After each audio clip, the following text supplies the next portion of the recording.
अगर आपके पास एयरटेल का ऐप है और अगर आप एक क्रिएटर है तो ये जो रील है ना ये आपके लिए काफी फायदेमंद बन सकती है। वो पूछेंगे कैसे, तो बताता हूँ। माई एयरटेल का ऐप ओपन करेंगे, उसके बाद नीचे रिवॉर्ड सेक्शन में आए के क्लेम ओटीटी में क्लिक करेंगे तो आपको मिलेगा अडोबी का एक्सप्रेस टूल, जो कि है अब 12 महीनों के लिए फ्री।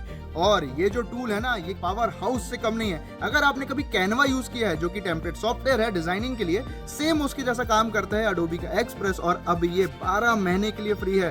तो ये जो वीडियो है ये आपको कैसा लगा? और ऐसा नहीं है कि ये सिर्फ क्रिएटर्स के लिए फायदेमंद बनेगा, ये डेली चीजों के लिए भी काफी फायदेमंद बन सकता है। कैसे? तो आप इसमें एआई टूल यूज कर सकते हैं। अगर आपको कभी कहीं किसी चीज के लिए प्रेजेंटेशन बनाना है तो आप उसको वो भी यूज कर सकते हैं। और साथ में अभी तो पूरी जो चीजें चल रही हैं, हर कोई रील बना रहा है, उसको थंबनेल की जरूरत पड़ती है, तो ये आपको काफी सारे टेम्पलेट भी देता है। और इस फ्री टूल से आप बहुत सारी चीजें एडिट करके अपने और अपनी क्रिएटिव जर्नी के लिए काफी खास चीजें बना सकते हो। तो आपको ये वीडियो कैसी लगी और ऐसे फैक्ट चीज देखने के लिए सीजी भास्कर को लाइक शेयर सब्सक्राइब करना ना भूलें।